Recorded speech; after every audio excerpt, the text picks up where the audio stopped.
ದೃಪದನಿಂದ ಕಳಿಸಲ್ಪಟ್ಟ ಬ್ರಾಹ್ಮಣನು ಹಸ್ತಿನಾಪುರಕ್ಕೆ ಬಂದು ಸೇರಿದನು. ಪಾಂಡವರ ಪರವಾಗಿ ಬಂದು ಸೇರಿದೊಡನೆ ಭೀಷ್ಮ, ವಿದುರ, ಧೃತರಾಷ್ಟ್ರ ಎಲ್ಲರೂ ಸೇರಿ ಮರ್ಯಾದೆಯಿಂದ ಎದುರುಗೊಂಡು ಅಗತ್ಯವಾದ ಸೌಕರ್ಯಗಳನ್ನೆಲ್ಲ ಕಲ್ಪಿಸಿಕೊಟ್ಟರು. ಸತ್ಕಾರಗಳು ನಡೆದ ನಂತರ ಅವನ ಮಾತುಗಳನ್ನು ಕೇಳುವುದಕ್ಕೆ ಎಲ್ಲರೂ ಆಸ್ಥಾನದಲ್ಲಿ ಸಭೆ ಸೇರಿದರು. ಆಗ ಆ ಬ್ರಾಹ್ಮಣನು ಋಜುತ್ವದ ಅರ್ಥವನ್ನು ತಿಳಿದ ಜನರಿಂದ ತುಂಬಿದ ಈ ಸಭೆ, ಈ ರಾಜ್ಯವು ಪಾಂಡವರು ಮತ್ತು ಕೌರವರಿಗೆ ಸೇರಿದ ಜನ್ಮಸಿದ್ಧ ಹಕ್ಕು. ಇದರಲ್ಲಿ ಬೇರೆ ಮಾತೇ ಇಲ್ಲ. ಈಗ ಈ ರಾಜ್ಯವೆಲ್ಲವೂ ಕೌರವರ ಕೈಯಲ್ಲಿದೆ. ಪಾಂಡವರಿಗೆ ಅವರ ರಾಜ್ಯ ಭಾಗವನ್ನು ಇನ್ನೂ ಏಕೆ ಕೊಟ್ಟಿಲ್ಲ? ಧೃತರಾಷ್ಟ್ರನ ಮಕ್ಕಳು ಪಾಂಡುವಿನ ಮಕ್ಕಳನ್ನು ಕೊಲ್ಲಲೆತ್ನಿಸಿದ್ದಾರೆ, ನಾಶ ಮಾಡಲು ಯತ್ನಿಸಿದ್ದಾರೆ. ಆದರೆ ಪ್ರಯತ್ನಗಳು ಯಶಸ್ವಿಯಾಗಿಲ್ಲ. ತಮ್ಮ ಪಾಲಿಗೆ ಬಂದ ರಾಜ್ಯವನ್ನು ಯಶಸ್ವಿಯಾಗಿ ದೊಡ್ಡದಾಗಿ ಬೆಳೆಸಿದರು.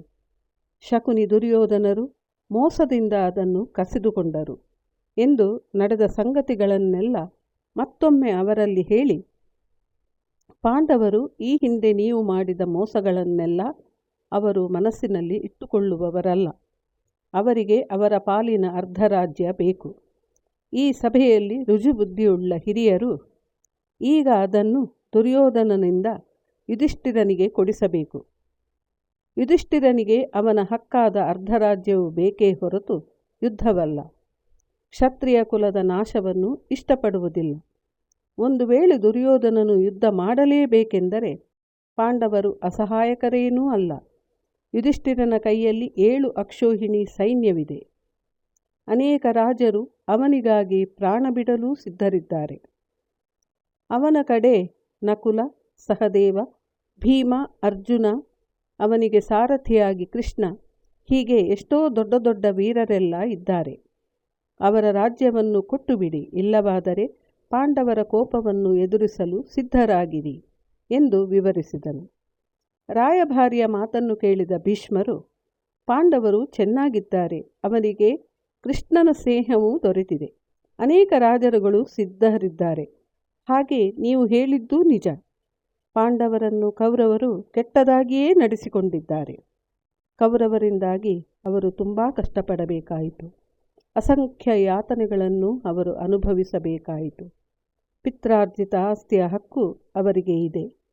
ಅರ್ಜುನನ ಸಮಾನ ಯಾರೂ ಇಲ್ಲವೆಂದು ನಮಗೆ ಗೊತ್ತು ಎಂದು ಭೀಷ್ಮರು ಮಾತನಾಡುತ್ತಿರುವಂತೆಯೇ ಎದ್ದು ನಿಂತ ಕರ್ಣನು ಇದಕ್ಕೆ ಕೊನೆಯೇ ಇಲ್ಲವೆಂದು ಹೇಳಿ ದುರ್ಯೋಧನನ ಕಡೆಗೆ ನೋಡಿ ನಂತರ ಬ್ರಾಹ್ಮಣನನ್ನು ಕುರಿತು, ಹೇಳಿದ್ದನ್ನೇ ಪುನಃ ಪುನಃ ಹೇಳುವುದು ಮೂರ್ಖತನ. ನಿನ್ನ ಯುಧಿಷ್ಠಿರನನ್ನು ಪಗಡೆಯಾಟದಲ್ಲಿ ದುರ್ಯೋಧನನ ಪರವಾಗಿ ಆಡಿ ಶಕುನಿಯು ಸೋಲಿಸಿದನು. ಆಟದ ನಿಬಂಧನೆಯನ್ನು ಪಾಲಿಸುವುದಕ್ಕಾಗಿ ಪಾಂಡವರು ಕಾಡಿಗೆ ಹೊರಟಿದ್ದು. ಈಗ ಆ ನಿಬಂಧನೆಗಳನ್ನು ಮೀರಿ ರಾಜ್ಯವನ್ನು ಕೇಳುತ್ತಿದ್ದಾನೆ. ಮತ್ಸ್ಯರಾಜ ಹಾಗೂ ಅವನ ಮಾವನಾದ ದೃಪದನ ಮೇಲೆ ಅವಲಂಬಿಸಿದ್ದಾರೆ. ಎಲೆ ಬ್ರಾಹ್ಮಣ, ನಾನು ಹೇಳುವುದನ್ನು ಕೇಳು. ರಾಜನಾದ ದುರ್ಯೋಧನ ನನಗೆ ಗೊತ್ತು. ನೀನು ಅವನನ್ನು ಹೆದರಿಸಲಾರೆ. ಅವನು ಭಯದಿಂದ 1 ಅಡಿ ಭೂಮಿಯನ್ನೂ ಕೊಡುವುದಿಲ್ಲ. ಕೊಡುವುದು ಸಾಧುವೆಂದಾದರೆ ಇಡೀ ರಾಜ್ಯವನ್ನೇ ಕೊಟ್ಟು ಬಿಡುವನು. ಅವನಿಗೆ ಬೇಕಾದುದು ನ್ಯಾಯದ ಅನುಷ್ಠಾನ. ಪಾಂಡವರು ಕೇಳುವುದು ಅನ್ಯಾಯ. ಅವರಿಗೆ ಯುಧಿಷ್ಠಿರನು ತನ್ನದಲ್ಲದ ರಾಜ್ಯವನ್ನು ಕೇಳುವುದು ಇನ್ನಾದರೂ ಬಿಡಲಿ. ಅವರಿಗೆ ಯುದ್ಧವೇ ಬೇಕಾದರೆ ಮುಂದೆ ನನ್ನ ಈ ಮಾತುಗಳನ್ನು ಕೇಳಿಸಿಕೊಳ್ಳುವರು ಎಂದನು. ಇದು ಮುಂದಿನ ಭಾಗದಲ್ಲಿ ಮುಂದುವರಿಯುತ್ತದೆ.